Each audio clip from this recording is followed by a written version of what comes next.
Good evening everyone.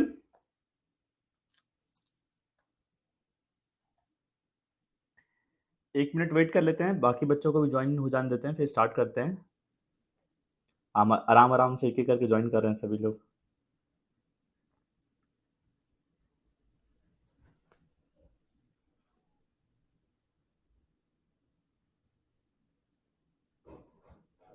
तो आपके chats जैसे ही आप फ़ोन को ओपन करेंगे क्लास लेते टाइम, तो यहाँ पे आपका आ रहा होगा ऑप्शन ऑल चैट का राइट साइड में, और सेल्फ चैट और ऑल चैट वाला। तो ऑल चैट कर दीजिए यहाँ से, तब आपका चैट्स मुझे से होगा। आपको जो भी बोलना है आप चैट बॉक्स में टाइप कर सकते हैं इजीली, या तो आपको दिख रहा होगा यहाँ पे बटन होगा हैंड रेस करने का, वहाँ पे आप हैंड रेस कर सकते हैं।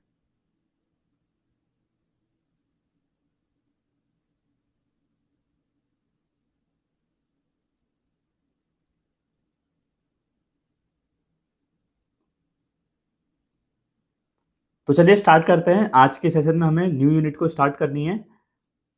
आई थिंक मेरी वॉइस आप लोगों तक क्लियर आ रही है।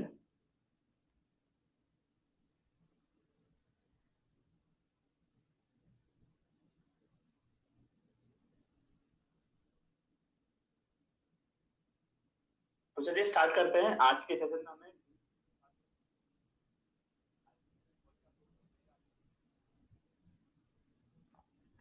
सो everything seems to be fine.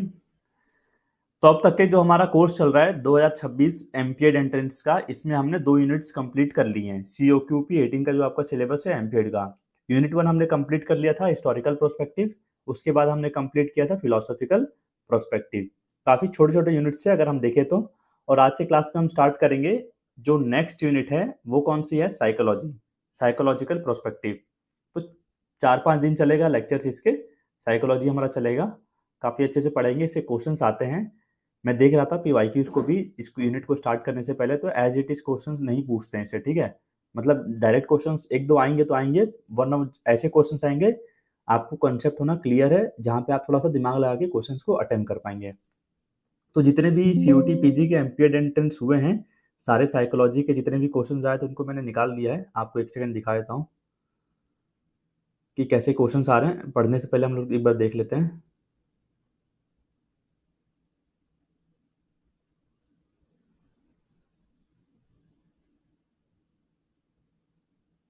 तो देखिए एक बार क्वेश्चंस देख लीजिए, ठीक है। 2025 के जो क्वेश्चंस आए हुए हैं, यूनिट 2 के पीवाईक्यूज तो मैंने करा दिए ना। आपने लाइव ज्वाइन नहीं किया होगा आकाश। उस दिन क्लास तो हो तो रहा था यूनिट 2 पीवाईक्यू का, शायद पीडीएफ मैंने अपलोड नहीं किया, उसको कर दूंगा आज। तो ये क्वेश्चन देख सकते हैं, क्लासिकल कंडीशनिंग किसने दिया था, फिर आपका ऑपरेंट कंडीशनिंग, फिर थोड़ा सा यहाँ पे मैच द फॉलोइंग कुछ पूछा है। जब आप पढ़ लेंगे तब इजीली समझ में आ जाएगा सारी चीज़ें, ठीक है। बस आप देखते जाइए कैसे क्वेश्चंस पूछे गए हैं। ये 2025 के सारे क्वेश्चंस हैं। स्टेजेस ऑफ ग्रुप डेवलपमेंट, तो कितने क्वेश्चन आए थे 25 में, 1, 2, 3 और 4। 4 क्वेश्चन आए थे 25 में, मतलब एक क्वेश्चन था 4 नंबर का, 4 4 4 16, 16 नंबर के मतलब क्वेश्चन 2025 में आए थे। 24 का देखते हैं। 24 में भी देख सकते हैं मैच द फॉलोइंग क्वेश्चन आए हुए हैं। एक दूसरा क्वेश्चन हो गया हमारा 24 का, फिर तीसरा हो गया। देख सकते हैं मैच द फॉलोइंग, थोड़ा सा दिमाग पढ़ना पड़ेगा, स्टेटमेंट वगैरह क्वेश्चन हैं और मैच द फॉलोइंग से क्वेश्चन आते हैं। तो ये हो गए 4 क्वेश्चन, ये हो गया 5वां क्वेश्चन। तो 5 क्वेश्चन आए हैं 2024 में। फिर और पीछे जाते हैं 2023 में। ये 2023 का है बेसिकली, 24 ऊपर लिखा हुआ है, 23 का है लेकिन ये 1, 2, 3, 4 और 5 क्वेश्चन, 6 क्वेश्चन आए थे आपके। 7 क्वेश्चन आए थे कब, 2023 है ये, ठीक है। 24 नहीं होगा, यहाँ पे मैं एडिट कर दूंगा। 2023 में मैंने बताया आपको 2025 में कितने क्वेश्चन आए थे, 4 से 5 आए थे। 2024 के इस यूनिट से कितने आए थे, 4 से 5 आए थे। 2023 में कितने आए थे, 6-7 आए हैं, ठीक है।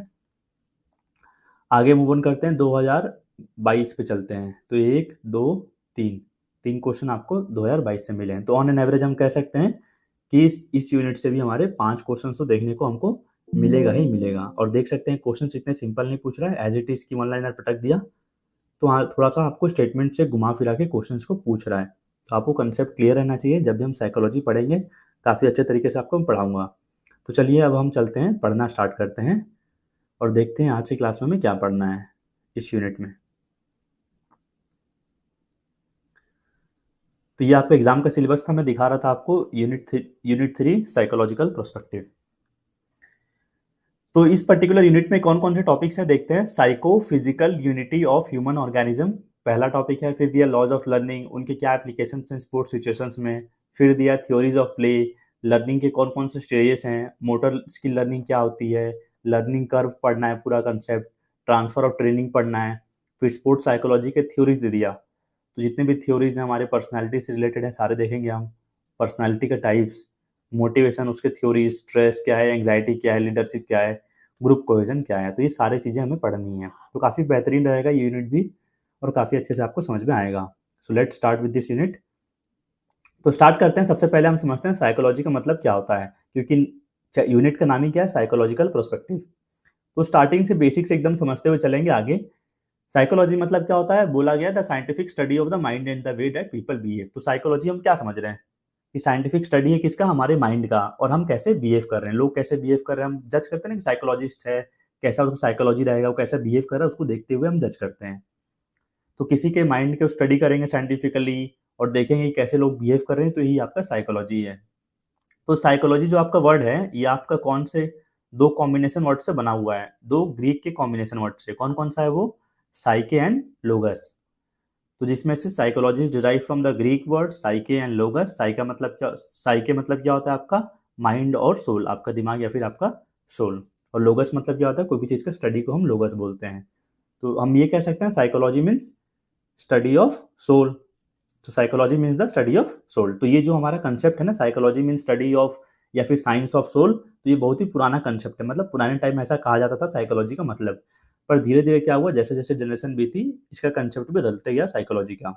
इसके बाद क्या कंसेप्ट आया आपका, साइंस ऑफ सोल के बाद इसके बाद आया आपका साइंस ऑफ माइंड आया। ठीक है, साइंस ऑफ सोल से क्या हुआ, साइंस ऑफ माइंड बोल सकते थे, दोनों सेम ही चीज है। फिर इसके बाद आया चेंज आपका साइंस ऑफ कॉन्शियसनेस। कॉन्शियस मैं बोलता हूँ ना कि हाउ कॉन्शियस आई एम, मैं कितना कॉन्शियस हूँ, मेरे आसपास की चीज़ों के बारे में मैं कितना अवेयर हूँ। तो साइकोलॉजी मतलब ये बोलने लगा, फिर जो नया कंसेप्ट आया। फिर इसके बाद एक और कंसेप्ट आया साइंस ऑफ कॉन्शियसनेस के बाद भी, कौन सा आया, साइंस ऑफ बिहेवियर। तो ये आपका न्यू कंसेप्ट है जो आज के टाइम में साइकोलॉजी का कंसेप्ट आपका चल रहा है।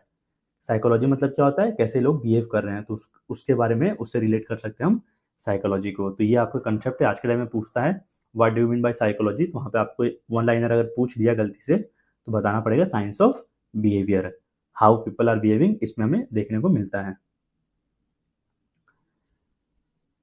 तो आगे मूव ऑन करते हैं। अभी हमने देखा साइकोलॉजी का मतलब समझा, ऊपर ऊपर से क्या मतलब होता है। अब हम कुछ डेफिनेशंस देख लेते हैं जो अलग अलग ऑथर्स के द्वारा दिए गए हैं। तो डेफिनेशंस पढ़ने के लिए ट्रिक लगेंगे, तो ट्रिक मैं बना के लाया हुआ हूँ, आपको दिख रहा होगा क्लियरली। तो पहला डेफिनेशन दिया गया रॉस के द्वारा, it is the interpretation and explanation of behaviour in mental और फिजिकल टर्म्स। साइकोलॉजी क्या है आपका, इंटरप्रिटेशन है। वो बोलते हैं ना कोई चीज को हम कैसे समझ रहे हैं, इंटरप्रेट कर रहे हैं।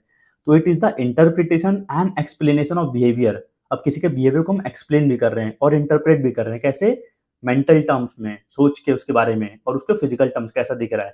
तो जब हम ऐसे करते हैं, ये डेफिनेशन दिया है किसने, रॉस ने दिया है। तो यहाँ पे आपको दिख रहा होगा रेड एंड बोल्ड मार्क है, इंटरप्रेट, मेंटल और फिजिकल। तो इसका ट्रिक क्या बन जाएगा हमारा, मैंने कल भी बताया था आपको, रोजनमन वाला डेफिनेशन रोज से करके बनाया था ना, तो उसी से आपका ट्रिक ये भी बन जाएगा।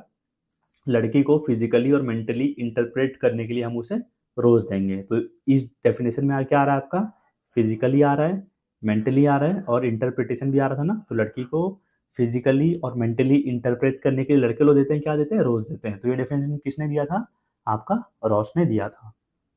तो ये हमारा हो गया पहला डेफिनेशन साइकोलॉजी का। अब आते हैं दूसरे डेफिनेशन पे। तो दूसरा डेफिनेशन किसने दिया है, पिल्सबरी ने दिया है। इसमें क्या बोला है, psychology the science of human behaviour.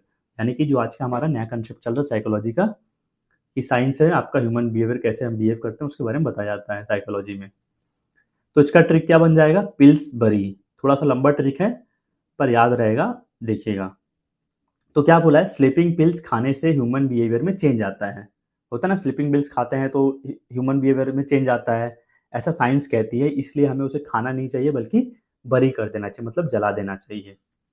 तो स्लीपिंग पिल्स से आ गया आपका, पिल्सबरी का नाम आ गया, पिल्स खाने से ह्यूमन बिहेवियर। अब ये आपका बात कर रहा है ह्यूमन बिहेवियर का इस डेफिनेशन में। तो स्लीपिंग पिल्स खाने से ह्यूमन के बर्ताव में, बिहेवियर में चेंज आता है, ऐसा कौन कहता है, साइंस कहती है। तो साइंस भी आपका इस डेफिनेशन में आ रहा था, साइंस कहती है, तो इसलिए हमें उसे खाना नहीं चाहिए बल्कि क्या कर देना चाहिए, बरी कर देना चाहिए। तो यहाँ पे मेरा पिल्स आ रहा था और यहाँ पे इनका नाम कंप्लीट हो गया बरी, पिल्सबरी नाम कंप्लीट हो गया ऑथर का, जिन्होंने भी इसका डेफिनेशन दिया पिल्सबरी का। तो पिल्सबरी का डेफिनेशन क्या दिया था इन्होंने, psychology is the science of human behaviour. तो ये मेरा हो गया दूसरा डेफिनेशन साइकोलॉजी का। ज़्यादा नहीं है, 5 हैं, तो इजीली याद हो जाएंगे ट्रिक से। अब आते हैं तीसरे डेफिनेशन पे साइकोलॉजी का, जो दिया गया है, किसने दिया है, क्रो एंड क्रो ने दिया है। तो psychology is the study of human behaviour and human relationship. तो ह्यूमन बिहेवियर के बारे में पढ़ते हैं और ह्यूमन का आपस में क्या रिलेशनशिप है उसके बारे में जानते हैं। तो 2 बार क्रो आ रहा है, 2 बार आपका ह्यूमन आ रहा है, तो crow and crow, human and human करके आ जाएगा आपका, इसका ट्रिक बन जाएगा। So this was our third definition. Moving on to the next fourth definition. यहाँ पे दिख रहा है आपको किसका नाम दिया है, वुडवर्थ का दिया है, ठीक है।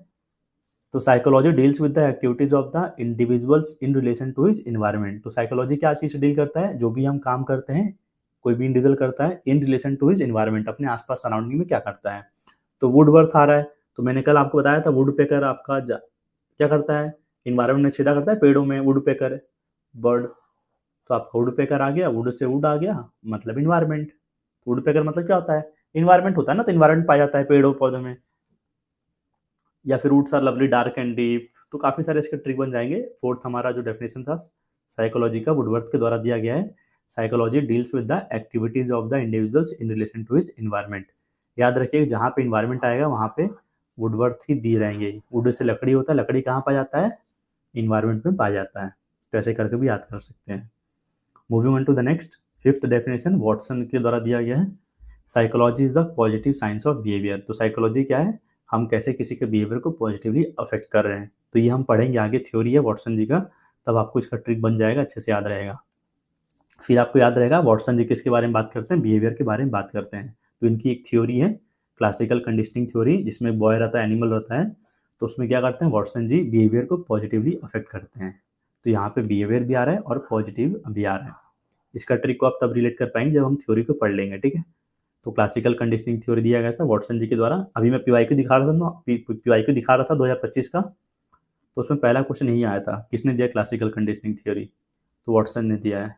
तो यहाँ ट्रिक से ही बन जा रहा है, और उस थ्योरी के बारे में आगे हम पढ़ेंगे तो आपको क्लियर हो जाएगा ये ट्रिक भी। तो psychology is the positive science of behaviour किसने दिया था, वॉटसन जी ने दिया था। क्यों मैं ऐसा बोल रहा हूँ, क्योंकि वॉटसन जी बिहेवियर को पॉजिटिवली अफेक्ट करते हैं अपने क्लासिकल कंडीशनिंग थ्योरी में।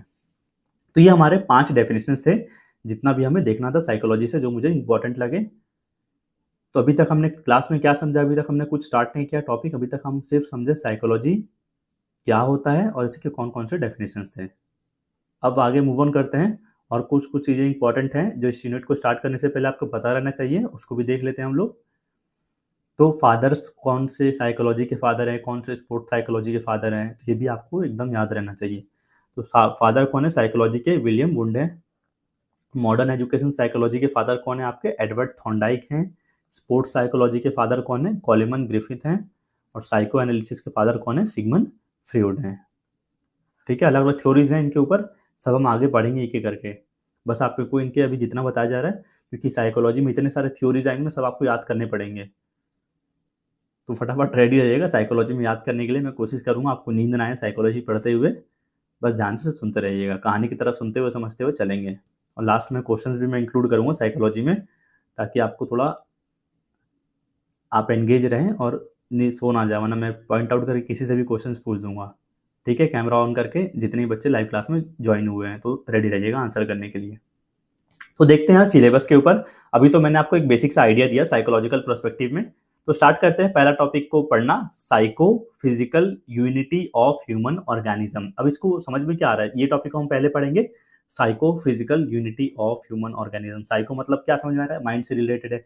फिजिकल मतलब अपनी फिजिकल एबिलिटी से रिलेटेड है। यूनिटी मतलब साइको और बॉडी, माइंड बॉडी को क्या जोड़ रहा हूँ। तो क्या आ रहा था इसमें, देखते हैं। तो psycho physical unity of human organism में दिया आपका, साइको मतलब हो गया क्या आपका, ब्रेन हो गया, और फिजिकल मतलब हो गया मेरा बॉडी, फिजिकल पार्ट।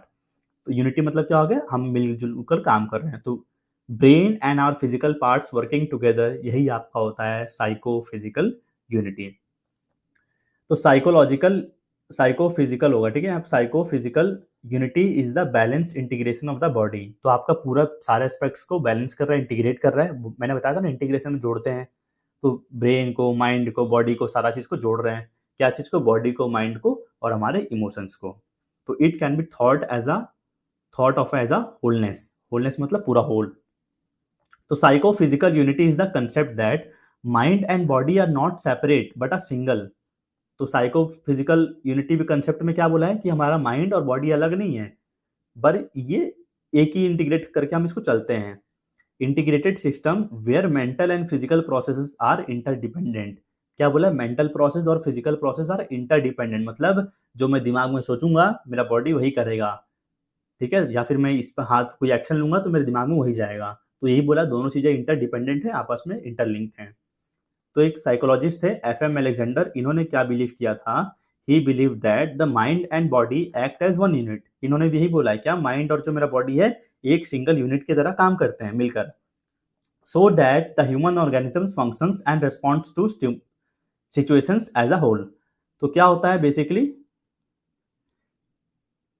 एक सेकंड आप लोग मैसेज कर रहे हो बीच में।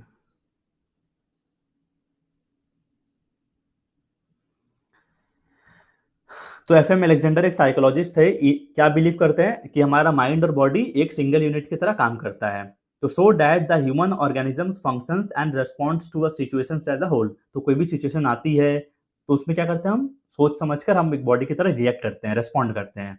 तो he believe that everything whether physical, कोई फिजिकल काम हो, कोई मेंटल हो, या फिर स्पिरिचुअल यानी कि इमोशन से जुड़ा हुआ हो, is translated into muscular tension. Muscular tension मतलब मसल में कोई टेंशन हो रहा है, मूवमेंट हो रहा है, कोई चीज आपको एक्शन करनी है, कोई भी चीज कहीं भी सिचुएशन में, तो आपका फिजिकली, बॉडी, मेंटली और स्पिरिचुअली, तो तीनों चीजों को मिला के आप इंटीग्रेट करके कोई भी एक्शन करते हैं, मसल का अपना टेंशन प्रोड्यूस करवाते हैं।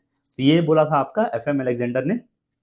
The earliest known use of the adjective psychophysical. Adjective क्या होता है, जो किसी भी चीज का नाउन का क्वालिटी बताता है, होता है ना। जैसे मैंने बोल दिया, जैसे मान लीजिए क्लास में जैसे आमोद मैंने बोल दिया ज्वाइन किया हुआ, तो आमोद मान लीजिए किसी का भी नाम, तो he sleepy, he is quite sleepy. मान लीजिए मैं बोलूंगा ही इज क्वाइट स्लीपी, अब मैं क्या कर रहा हूँ, स्लीपी बोल के उसका एडजेक्टिव, उसके क्वालिटी के बारे में बता रहा हूँ। तो वही होता है ना, नाम की क्वालिटी बताते हैं तो एडजेक्टिव होता है, एडजेक्टिव होता है। तो यही साइकोफिजिकल, यही आपका एक एडजेक्टिव वर्ड है जो क्वालिटी बताता है हमें इंसान की, ठीक है। तो इसके बारे में कंसेप्ट कब आया था, 1840 में इसके बारे में डिस्कशन किया गया था। तो ये हमारा था psycho physical unity of human organism. ये आपके समझने के लिए था, उतना क्वेश्चन इससे तो आते नहीं है, बस आप लोग आई होप अच्छे से समझ गए होंगे। ये कंसेप्ट इसमें ज़्यादा कुछ तो नहीं बोला है, और कुछ तो चैट बॉक्स में नहीं आया ना, ठीक है। आपको कुछ पूछना होगा चैट बॉक्स में कहीं भी आप ड्रॉप कर सकते हैं मैसेज, मैं तुरंत देख लूंगा क्योंकि साइड में ओपन है मेरा। तो अब हम बात करेंगे लर्निंग से, स्टार्ट करते हैं, जो हमारा पहला मेन टॉपिक है आज के सेशन का। अभी हमने स्टार्ट किया था इस सिलेबस में, पहला टॉपिक को हमने देखा, इसमें क्या था, psycho physical unity of human organism, इसको देख लिया। अब लर्निंग पे आएंगे, लॉज ऑफ लर्निंग, उनके क्या एप्लीकेशन है स्पोर्ट्स सिचुएशंस पे, उनको हमें अभी पढ़ना है। ये इंपॉर्टेंट है, इसे एक क्वेश्चन आप फिक्स कर लीजिए, आएगा ही आएगा लर्निंग से। तो लॉज ऑफ लर्निंग और उनके एप्लीकेशन क्या है स्पोर्ट्स सिचुएशंस पे, ये सबको हमें देखना है। तो लर्निंग के बारे में थोड़ा जान लेते हैं, लर्निंग होता क्या है। Learning is defined as any relative permanent change in behaviour. क्या आ रहा है, रिलेटिव, कोई चीज के रेफरेंस में उससे मैं सीख रहा हूँ, जैसे रिलेटिव कर रहा हूँ, उससे रिलेट करके क्या कर रहा हूँ, अपने बिहेवियर में चेंज ला रहा हूँ। Permanent change in behaviour that occurs as a result of practice and experience. तो कैसे आ रहा है लर्निंग, आप कोई चीज को अभ्यास कर रहे हैं, प्रैक्टिस कर रहे हैं और एक्सपीरियंस लेते जा रहे हैं, तो ऐसे मुझे लर्निंग आती है। कैसे आती है, क्या बोला लर्निंग में, learning is defined as any relative permanent change in behaviour that occurs as a result of practice and experience. तो आपके बिहेवियर में क्या चेंजेस आ रही हैं, जो भी आप प्रैक्टिस करते हुए, एक्सपीरियंस लेते हुए सीख रहे हैं। So the human beings regularly remain in the learning phase. तो क्या होता है, इंसान को हम बोल सकते हैं कि हम सब हमेशा जिंदगी भर लाइफ लॉन्ग लर्निंग फेज में रहते हैं। जैसे जैसे एक्सपीरियंस मिलते जाता है, कुछ ना कुछ सीखते जाते हैं। कहाँ से, by interacting with the environment, अपने आसपास लोगों से, पर्यावरण, इन्वायरमेंट, पीपल, सभी चीज आ जाएंगे, इन्वायरमेंट मतलब। So this experiences makes him और हर टू चेंज और मॉडिफाई हिज और हर बिहेवियर। तो ये क्या करते हैं, ये जो जितनी भी चीजें मैं सीख रहा हूँ वो मुझे हेल्प करेंगे अपने बिहेवियर में मॉडिफिकेशन लाने के लिए, ताकि मैं वहां के जो सिचुएशन है उससे अच्छे से डील कर पाऊँ, in order to deal effectively with it. तो जैसे क्या क्या सीखूंगा मैं लर्निंग करते, स्किल सीखूंगा, कोई नॉलेज लूंगा, अपना कोई हैबिट्स डेवलप करूंगा, कोई एटीट्यूड्स लाऊंगा अपने अंदर कि मुझे ऐसे करना है, कोई चीज के ऊपर इंटरेस्ट जगाऊंगा अपना, और ऐसे सारे पर्सनालिटी कैरेक्टरिस्टिक्स हैं, all are the results of learning. तो हम ये कह सकते हैं सारे किसके रिजल्ट्स हैं, लर्निंग के। हम आसपास इन्वायरमेंट से अपने सीख रहे हैं, अपने अंदर इंडल्ज करके अपने आप को उसमें कुछ ना कुछ अपने अंदर परमानेंटली अपने बिहेवियर में चेंज ला रहे हैं। तो यही हमारी क्या हो जाएगी, ये हमारी लर्निंग हो जाएगी। So we can say that, अब इस लर्निंग का डेफिनेशन पढ़ने के बाद हम क्या क्या कह सकते हैं, लर्निंग क्या है, लर्निंग यूनिवर्सल है। यूनिवर्सल मतलब सबके लिए है, सब तरफ है, ठीक है, आपको बस लेना है, मतलब सभी तरफ है। और लर्निंग क्या है, बिहेवियरल ट्रांसफॉर्मेशन है, मतलब लर्निंग वो चीज़ है जो आपके बिहेवियर में मॉडिफिकेशंस ला रही है, आपके बिहेवियर को बदल रही है। तो कोई पूछेगा लर्निंग स्टैटिक और डायनेमिक, तो क्या होगा, लर्निंग स्टैटिक नहीं होगा, डायनेमिक होगा, चेंज होते जा रहा है, क्योंकि हम सीखते जा रहे हैं और आगे मूव ऑन करते जा रहे हैं। तो लर्निंग क्या है, कंटिन्यूअस प्रोसेस है, क्योंकि हम लाइफ लॉन्ग लेते जाते हैं learning. So learning includes cooperation and adjustment. हम कहीं भी जाते हैं कोई भी सिचुएशन में, तो वहाँ क्या करते हैं, दूसरों से कोऑपरेट करते हैं, अपने आप को वहाँ पे अडेप्ट करते हैं, एडजस्ट करते हैं ना उस सिचुएशन के हिसाब से वहाँ ढलने के लिए। तो लर्निंग ये भी हो जाएगा। Learning is advancement and development, हाँ लर्निंग में हम अपने आप को एडवांस बनाते हैं, थोड़ा सा सीख के कोई नई चीज़ों को और डेवलप करते हैं। Learning is gaining new experiences, बिल्कुल कह सकते हैं कि लर्निंग में हम कोई नई नई नई चीज़ों को सीखते हैं एक्सपीरियंसेस के थ्रू। और लर्निंग हमारा कैसा होता है, गोल ओरिएंटेड होता है। जैसे आपने सोचा है कि आपको सीयूटी पीजी एंट्रेंस की तैयारी करनी है, तो आप लर्निंग लेने के लिए क्लास को ज्वाइन किए हैं। तो ये हम सब चीज़ें कह सकते हैं लर्निंग के बारे में। ऊपर जो हमने डेफिनेशन पढ़ा था, learning is defined as any relative permanent change in behaviour that occurs as a result of practice and experience. काफी सिंपल शब्दों में नोट्स लिखा हुआ है, जिसको पढ़ भी लेगा ना कोई इंसान एक बार, तो काफी अच्छे से समझ में आ जाएगा क्या लिखा गया है और क्या बताने की कोशिश की जा रही है इस पर्टिकुलर टॉपिक में। तो गिलफोर्ड ने क्या दिया था, एक साइकोलॉजिस्ट थे, इन्होंने भी क्या बोला है लर्निंग के बारे में, डेफिनेशन दिया इन्होंने अपना।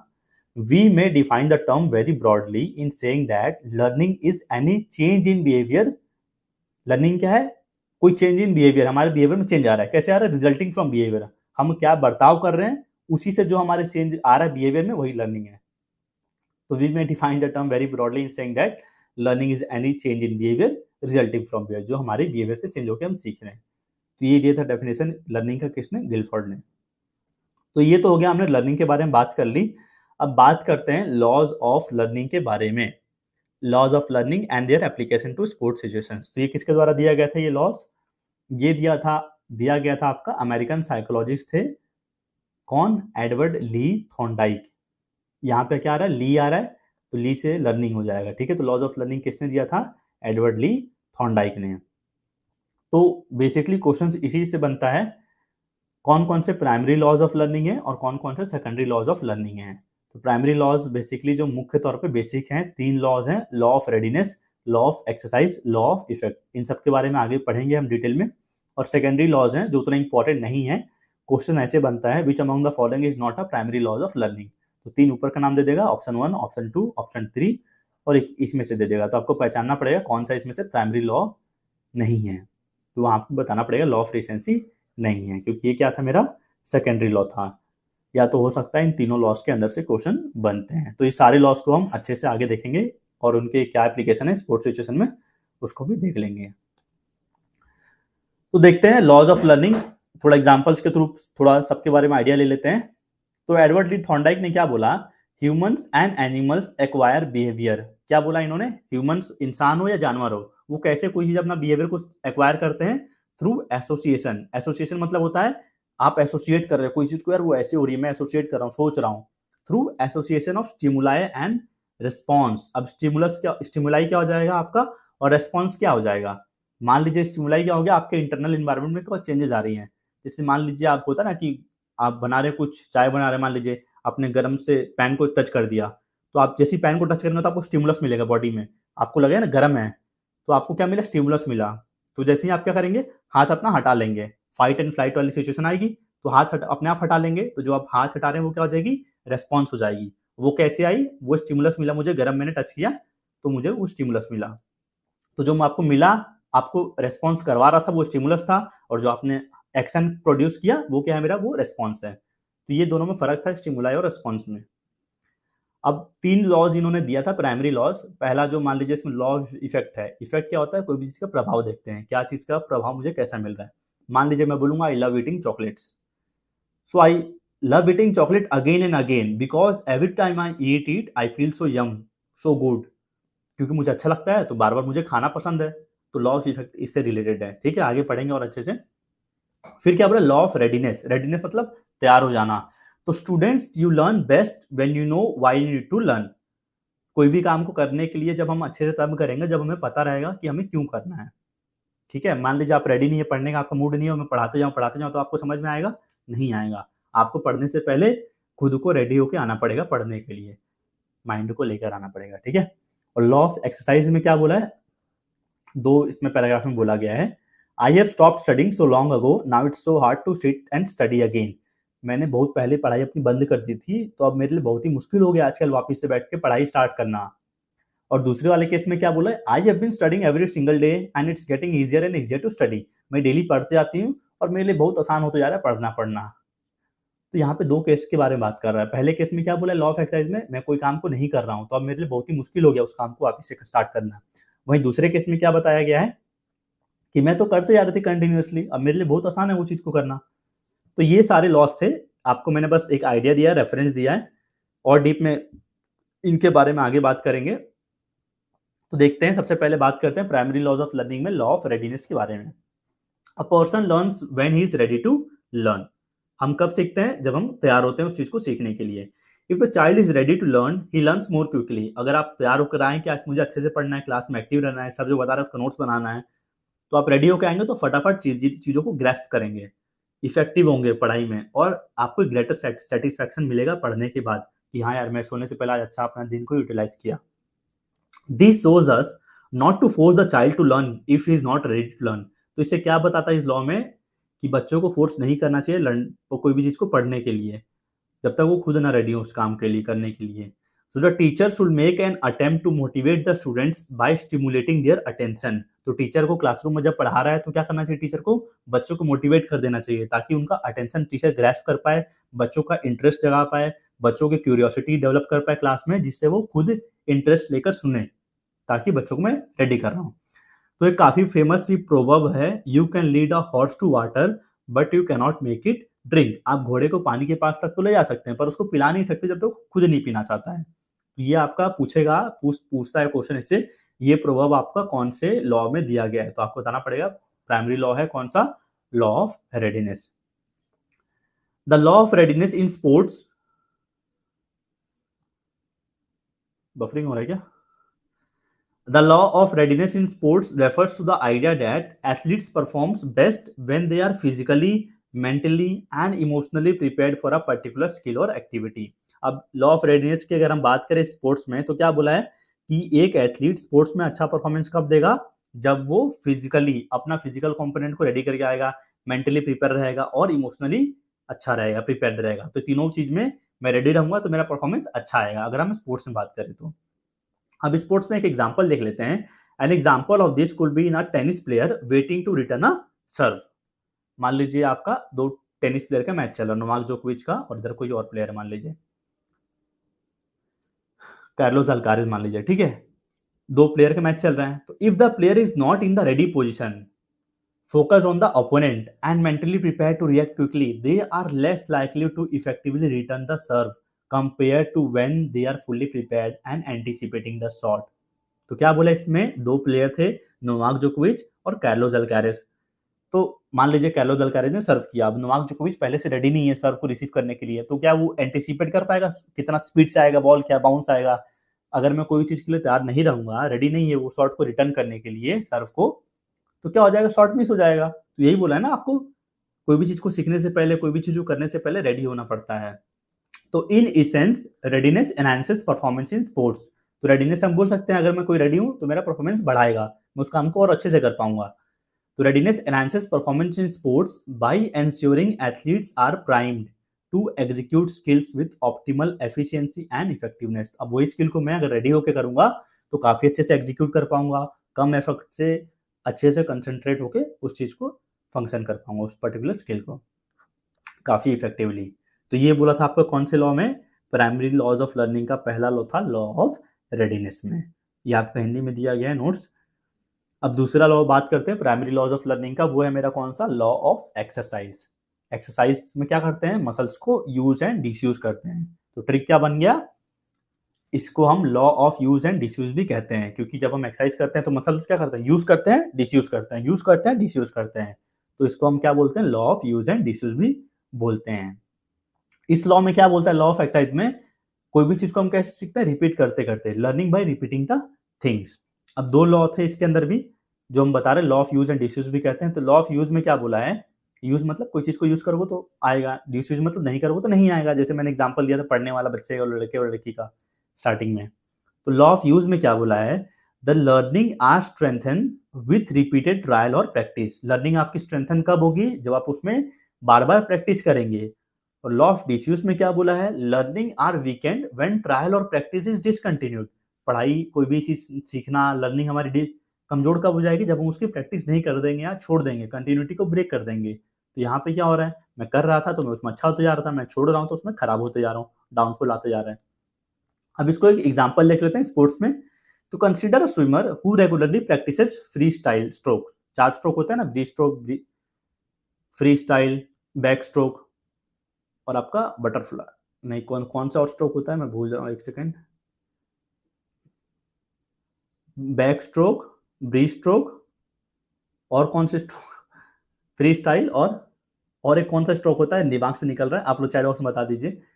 Consider a swimmer who regularly practices freestyle stroke but neglects practicing breast stroke. अब ब्रीस्ट स्ट्रोक की मैं प्रैक्टिस मान लीजिए नहीं कर रहा हूँ, तो ओवर टाइम क्या होगा, मैं 4 स्ट्रोक थे, अब एक स्विमर है क्या कर रहा है, वो एक ही स्ट्रोक का प्रैक्टिस करते जा रहा है। ब्रीस्ट स्ट्रोक आप कैसे करते हैं, तो ब्रीस्ट स्ट्रोक का प्रैक्टिस में करते जा रहा हूँ, तो ओवर टाइम क्या होगा, the swimmers free style technique improve. अब ओवर टाइम क्या होगा स्विमर का, हाँ बटरफ्लाई, सिद्धार्थ स्विमर। तो ओवर टाइम क्या होगा, स्विमर्स का जो फ्री स्टाइल टेक्निक है इंप्रूव होते जाएगा। क्यों होगा इंप्रूव, क्योंकि मैं उसमें कंसिस्टेंट यूज करते जा रहा हूँ। अब मैं कर रहा हूँ तो मुझे रीइंफोर्समेंट मिल रहा है, भाई मैं अच्छा इंप्रूव होते जा रहा हूँ, फ्री स्टाइल में करते जा रहा हूँ। और वहीं मुझे जरूरत किसी थी, ब्रीस्ट स्ट्रोक की जरूरत थी।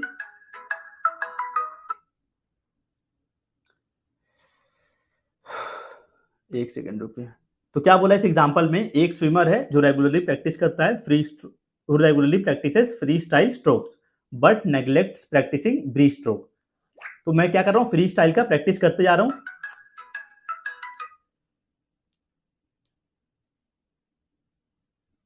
तो एक स्विमर मैंने बताया फ्री स्टाइल का स्ट्रोक प्रैक्टिस करते जा रहा है पर ब्रीस्ट स्ट्रोक का नेग्लेक्ट करते जा रहा है। तो ओवर टाइम क्या होगा, swimmers free style technique improve. अब मैं जिसकी प्रैक्टिस कर रहा हूँ क्या हो जाएगा, होते जाएगा, इंप्रूव होते जाएगा due to the consistent use and re of those skills. अब मैं करते जा रहा हूँ, उसमें इंप्रूवमेंट मिलते जा रहा है, तो मैं बार बार करते जा रहा हूँ उस स्किल को, किसको, फ्री स्टाइल को। पर ब्रीस्ट स्ट्रोक में क्या करते जा रहा था, इग्नोर करते जा रहा था। However because breast stroke is not practice as frequently, अब मैंने उसको उतना प्रैक्टिस नहीं किया, लॉ ऑफ डिसयूज हो रहा है यहाँ पे। So the swimmer's proficiency in that stroke may decline or not improve at the same rate। अब उसमें मेरा परफॉर्मेंस इंप्रूव होगा, नहीं होगा, क्यों नहीं होगा, क्योंकि मैंने उस चीज को किया ही नहीं है। ठीक है, मैं कर नहीं रहा था उस चीज को, कंटिन्यूटी में थी ही नहीं। और वही मेरे फ्री स्टाइल में क्या होगा, बढ़ते जाएगा, क्योंकि मैं लॉ ऑफ यूज का यूज कर रहा हूँ, करते जा रहा हूँ, अपने रिपीटेड ट्रायल्स प्रैक्टिस करते जा रहा हूँ। और लॉ ऑफ डिसयूज में ब्रीस्ट स्ट्रोक को मैं कर ही नहीं रहा था, तो उससे मेरा डाउनफॉल आते जा रहा है। तो ये था आपका लॉ ऑफ एक्सरसाइज में बोला गया है। और अच्छे से एग्जाम्पल देख लेते हैं इसका। लॉ ऑफ एक्सरसाइज में क्या बोला है, the law of exercise is a learning law that states that the more a stimulus and response are associated. Stimulus मैंने बताया था, जो आपका बॉडी के अंदर मान लीजिए कोई भी इंटरनल या फिर एक्सटर्नल इन्वायरमेंट चेंजेस ला रहा है और आप उससे रेस्पॉन्स कर रहे हैं, मतलब एक्शन जो आप कर रहे हैं उस स्टिमुलस को लेकर। तो जितना हमारा स्टिमुलस और रेस्पॉन्स एसोसिएटेड रहते हैं, the more likely the response will follow the stimulus. जितना एसोसिएट रहेगा उतना उस चीज को करेंगे। तो it also implies that people learn by doing. तो इसमें लर्निंग बाई डूइंग जो आपको किसके द्वारा दिया गया था, फटाक से बता दीजिए चैट बॉक्स में। मैंने फिलोसॉफिकल प्रोस्पेक्टिव बताया था, ये किसके द्वारा दिया गया था, अमेरिकन ऑथर थे, नाम बता दीजिए आप चैट बॉक्स में, जो सो रहे होंगे साइकोलॉजी क्लास में, आपको मैंने पढ़ाया हुआ है। तो इसमें क्या बोला है, जितना हमारा स्टिमुलस और रेस्पॉन्स एसोसिएट रहेगा उतना हमारा अच्छा रेस्पॉन्स मिलेगा स्टिमुलस का। तो it also employs which principle, learning by doing not by watching others. कोई चीज को हम कैसे सीखते हैं, करके सीखते हैं, ना कि देख कर सीखते हैं दूसरों को। आप फटाफट बताइए किसने दिया था, मैंने पढ़ा दिया है। So the law of exercise is the second laws of learning in the Thorndike stimulus response bond theory। तो थॉर्नडाइक के द्वारा दिया गया था स्टिमुलस रेस्पॉन्ड बॉन्ड थ्योरी। तो लॉ ऑफ एक्सरसाइज जो है ना आपका, यही इसको हम स्टिमुलस रेस्पॉन्स बॉन्ड थ्योरी भी कहते हैं। आपको मैंने बताया था क्यों बोलते हैं, ठीक है, क्या बोलते हैं, स्टिमुलस रेस्पॉन्स बॉन्ड थ्योरी भी कहते हैं। ये भी क्वेश्चन बनता है, एसआर बॉन्ड थ्योरी किसको बोलते हैं, कौन से लॉज को बोलते हैं, तो लॉज ऑफ एक्सरसाइज को बोलते हैं। जॉन डेवे ने दिया था, तो जॉन लिखा है मन।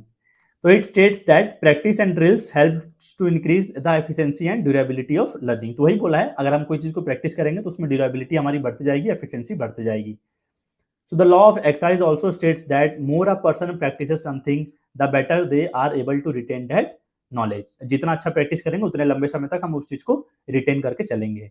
जैसे कोई एग्जांपल दिया गया, टीचर है, may have students write spelling words 3 times each and then use them in a sentence। वही टीचर एक एग्जांपल दिया गया है, बच्चों को वही स्पेलिंग को 3 बार लिखवा रही है, फिर उनको बोल रही है कि आप इसको सेंटेंस में यूज करिए, तो वो अच्छे से कर पा रहे हैं। क्यों कर पा रहे हैं? क्योंकि उनको पहले से प्रैक्टिस कराई गई है। तो जितना प्रैक्टिस करेंगे उतना चीजें होंगी, जितना छोड़ देंगे उतना चीजें हमारे से दूर चलती जाएंगी। लॉ ऑफ एक्सरसाइज में क्या होता है, हमारे मसल्स यूज और डिसयूज के होते हैं, तो इसको हम लॉ ऑफ एक्सरसाइज क्या बोलते हैं, law of use and disuse भी कहते हैं। तो ये हमारी दूसरी प्राइमरी लॉज ऑफ लर्निंग थी। अब मूव ऑन करते हैं तीसरे प्राइमरी लॉज ऑफ लर्निंग पे, वो क्या है, लॉ ऑफ इफेक्ट। इफेक्ट मतलब क्या होता है, कोई भी चीज का प्रभाव होता है,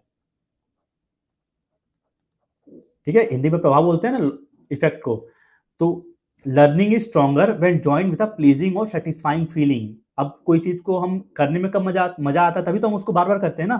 तो लर्निंग कब हमारी स्ट्रॉन्गर होगी, जब मुझे उस काम को करने में एक सेटिस्फाइंग फीलिंग मिलेगी। इसीलिए हम इसको क्या बोलते हैं, लॉ ऑफ सेटिस्फैक्शन भी कहते हैं। इफेक्ट कैसा होना चाहिए, कोई भी चीज का सेटिस्फैक्टरी होना चाहिए, तो इसीलिए हम इसको क्या बोलते हैं, लॉ ऑफ सेटिस्फैक्शन भी कहते हैं। कोई भी चीज आप कैसे करेंगे, जब आपको कोई काम में मजा नहीं आएगा तो उसको करेंगे, कभी नहीं करेंगे। तो हम इसलिए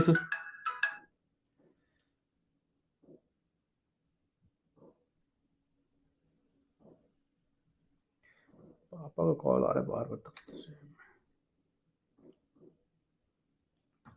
ठीक है, तो क्या मैंने बताया, लॉ ऑफ सेटिस्फैक्शन बोलते हैं। तो in other words learning can be said to have taken place properly when it results in satisfaction and the learner derives pleasure from it. तो लर्निंग हमारी कब अच्छी होगी, जब हमें उस काम में अच्छा रिजल्ट मिलेगा, प्लेजर आएगा। तो in the situation when the child meets failure और इज डिससेटिस्फाइड।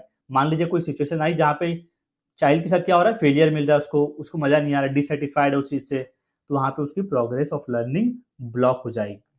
तो कोई काम में मजा नहीं आएगा तो उस काम को करेंगे नहीं, करेंगे ना, आप उससे दूर भागते जाएंगे।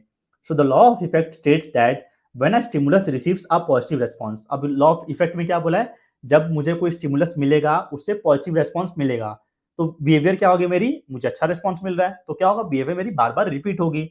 When a stimulus receives a negative response the behaviour is more likely to happen less frequently. अब आपको रेस्पॉन्स जो आपने किया, स्टिमुलस आपको क्या मिला, खराब रेस्पॉन्स मिल रहा है, तो आप उसको करेंगे नहीं करेंगे। तो एग्जाम्पल समझ लेते हैं इसको एक बार, क्या बोला है, when a stimulus receives a negative when a stimulus receives a positive response. पहले देख लेते हैं पॉजिटिव वाला case.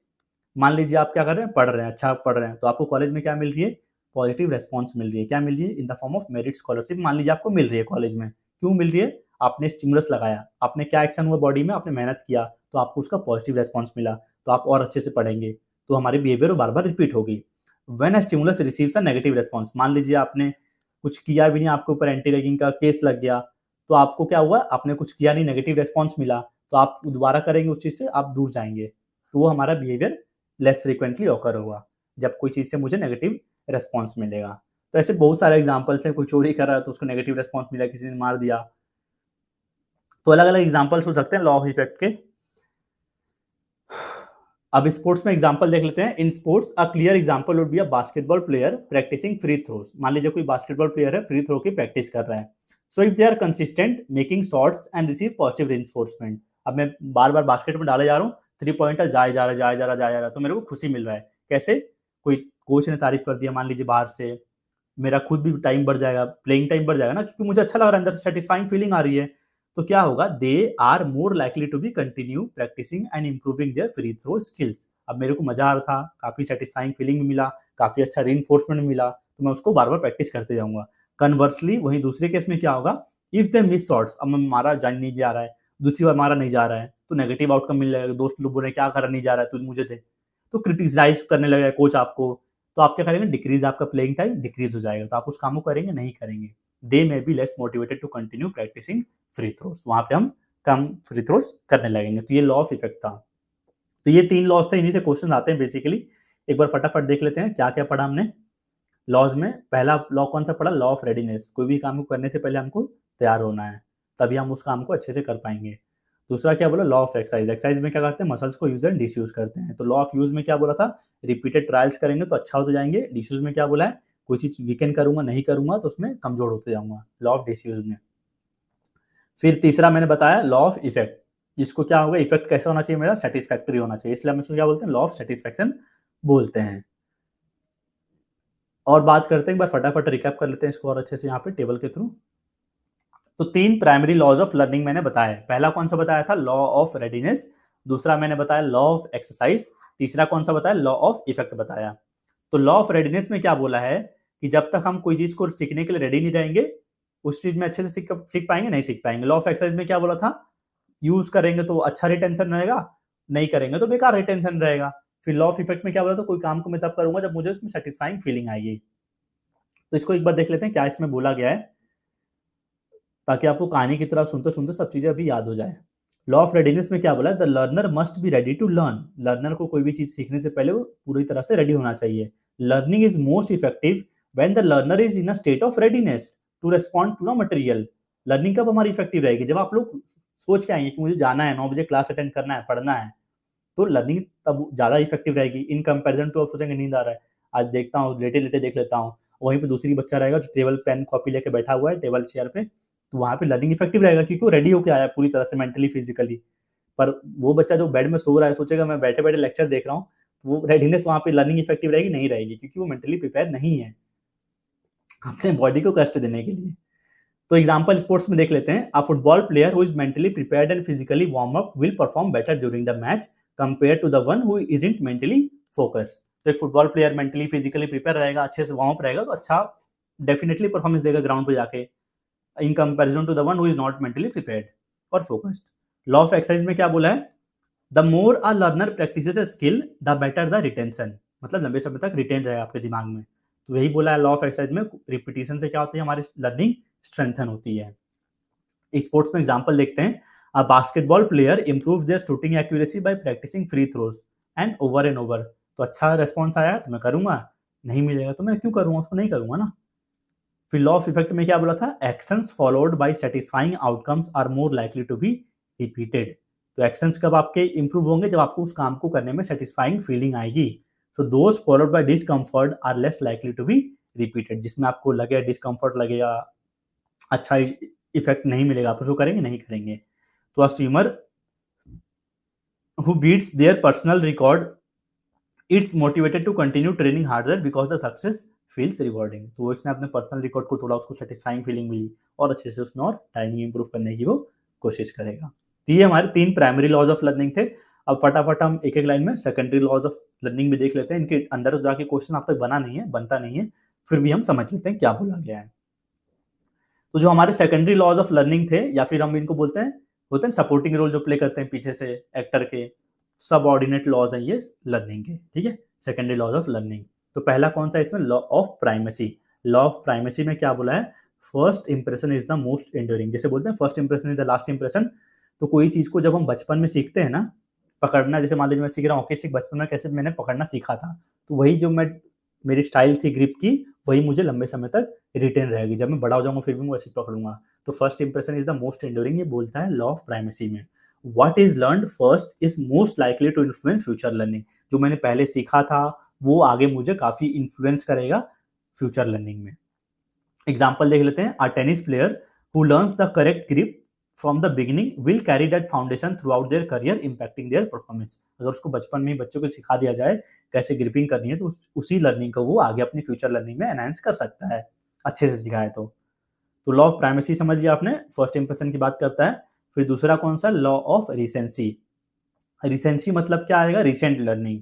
So the most recent learning और experiences tends to be best remembered. जो मैंने हाल ही फिलहाल में सीखा है वो मुझे लंबे समय तक याद रहेगी। मान लीजिए मैंने याद किया, मैंने गोल मारा था रिसेंट में, तो मुझे लंबे समय तक याद रहेगी, क्योंकि मैंने ऐसे गोल मारा था तो मुझे रिसेंट मारा है मैंने, याद रहा मुझे।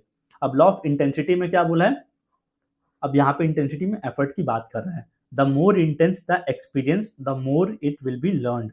इंटेंस इमोशनल और vivid experiences leads to better learning. आपने मान लीजिए कोई ऐसा मैच होगा जिसमें क्रूशियल गेम चल रहा होगा, जहाँ पे आपने बहुत ही क्रूशियल गोल मारा होगा, गेम विनिंग टचडाउन दिया है, तो वहाँ पे आपको हाई इंटेंसिटी गेम में, तो जिससे क्या एग्जांपल दिया, अब फुटबॉल प्लेयर में be better remember a crucial game winning touchdown because of the emotional high and intensity of the moment. वो मैच इतना टफ चला था दोनों टीम्स के बीच में, वहाँ पे मैंने जिताया था। लॉ ऑफ इंटेंसिटी में बात करता है। इसमें बेसिकली बताने की कोशिश ये की गई है, जितना आप उस चीज़ में ज़्यादा एक्सपीरियंस डालते हैं, ज़्यादा फोकस करते हैं, जितना अच्छे से करेंगे वो चीज़ें उतने समय तक आपको फोकस रहेगी, उसमें हेल्प मिलेगा इंटेंसिटी में। इंटेंसिटी क्या बोलते हैं? हाई इंटेंसिटी करने से ज़्यादा इंप्रूवमेंट आएगा। फिर लॉ ऑफ एसोसिएशन में क्या बोला है? चीज़ों को एसोसिएट करके जोड़ना। तो learning is facilitated by making connections between new and old knowledge. मान लीजिए मैंने आपको पढ़ाया साइकोलॉजी, फिर मैं आपसे पूछूंगा पढ़ाने से पहले कि आपने पहले साइकोलॉजी के बारे में आपको क्या पता है। तो जो आपको पहले से पता है, फिर मैं उसमें नई नॉलेज डाल के उसमें कुछ चेंजेस करूंगा। तो दोनों चीज़ों को मैं क्या कर रहा हूँ? एसोसिएट कर रहा हूँ। तो ये जो लर्निंग होती है मेरी क्या हो जाएगी? लर्निंग ऑफ एसोसिएशन हो जाएगी। तो मान लीजिए कोई जिम्नास्ट प्लेयर है, बचपन में उसने सीखा है फ्लिप कैसे मारना है, फिर वो एसोसिएट करेगा उसको समरसॉल्ट करते टाइम, तो वो आपका दोनों लर्निंग को एसोसिएट करके सीख रहा है, तो ये हो जाएगा लॉ ऑफ एसोसिएशन। फिर क्या बोला? Law of continuity. कंटिन्यूटी में क्या बोला है? Learning occurs when events are close together in time और स्पेस। मतलब आपको एक सिमुलेशन करके लर्निंग दी जा रही है, मतलब एक आपके लिए जैसा कॉम्पिटिशन में इन्वायरमेंट होगा, वो आपका इन्वायरमेंट प्रैक्टिस में ही बना दिया जा रहा है, ताकि आप उस इन्वायरमेंट में प्रैक्टिस करके अच्छा परफॉर्म दे पाए जब आपको जरूरत हो। मान लीजिए एग्जांपल दिया गया है, एक रनर है, learns to associate the sound of a whistle with the start of a race. मान लीजिए इस विसिल को प्रैक्टिस करते रहें और विसिल साउंड दे रहा है स्टार्ट करने से अपना रेस को, तो which helps them prepare and react quickly when they hear it during a competition. फिर वहीं उस दिन कॉम्पिटिशन के टाइम पे सुनेगा स्टार्ट लेते टाइम, तो उसको काफ़ी हेल्प करेगा। तो यहाँ पे सिमुलेशन की बात करता है, यहाँ पे एसोसिएशन की बात करता है, यहाँ पर कितना टफ था सिचुएशन, क्या इंटेंसिटी थी, और यहाँ पे किसकी बात करता है? आपका रिसेंट लर्निंग के बारे में बात करता है, और प्राइमेसी में आपकी फर्स्ट इंप्रेशन के बारे में बात करता है। तो ये हो गए मेरे सेकेंडरी लॉज ऑफ लर्निंग, और इससे पहले मैंने बताए थे प्राइमरी लॉज ऑफ लर्निंग। तो अभी तक हमने एक बार सिलेबस देखते हैं क्या पढ़ा है, ताकि फटाफट रिकैप करा लेता हूँ और कुछ क्वेश्चंस कर लेते हैं, ठीक है।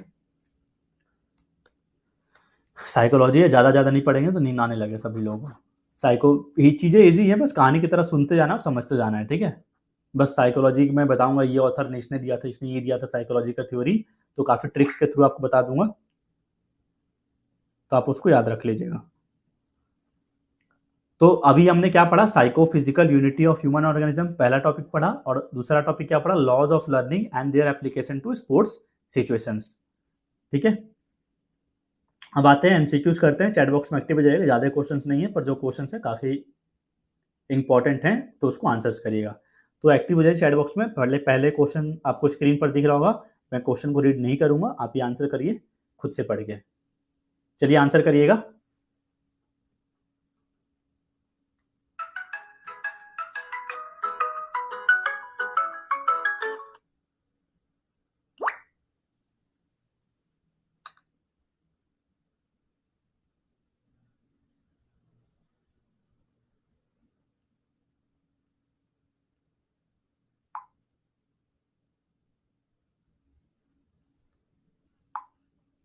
चलिए आंसर करिए, चैट बॉक्स का वेट कर रहा हूं मैं।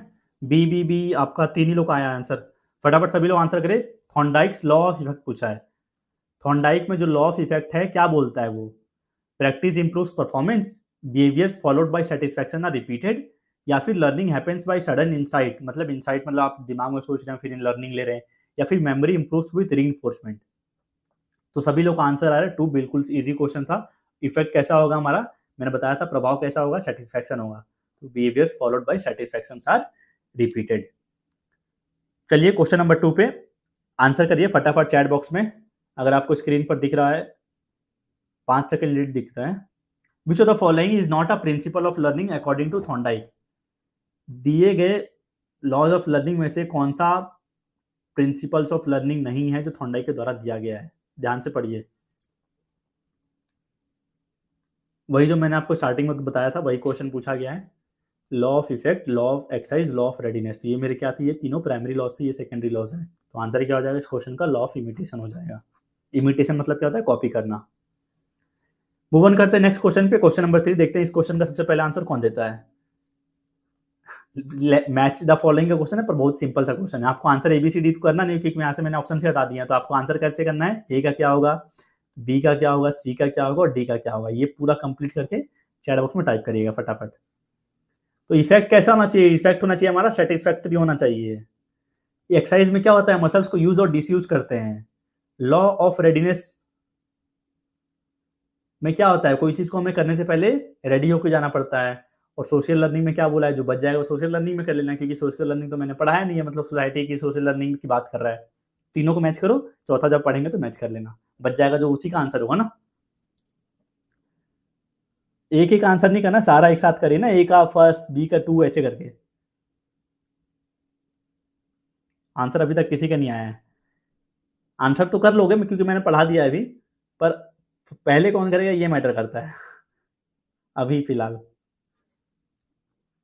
लॉ ऑफ इफेक्ट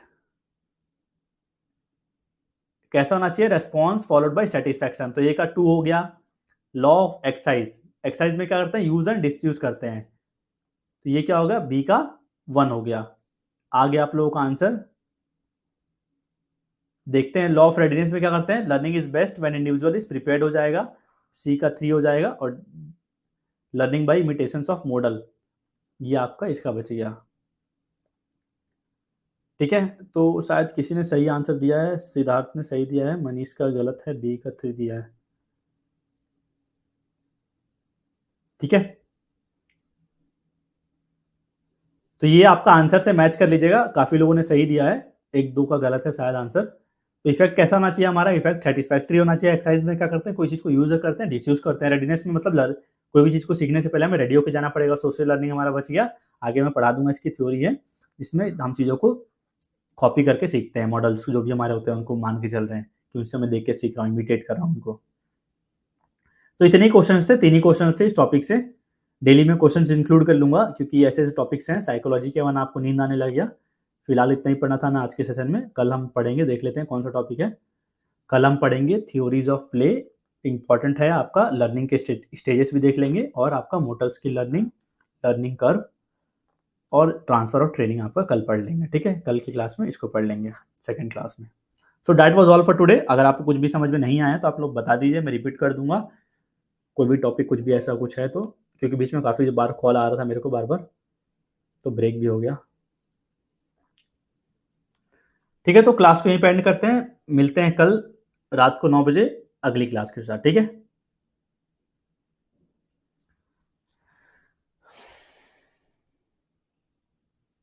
आप कुछ पूछना है तो पूछ सकते हैं, और shall we end this session.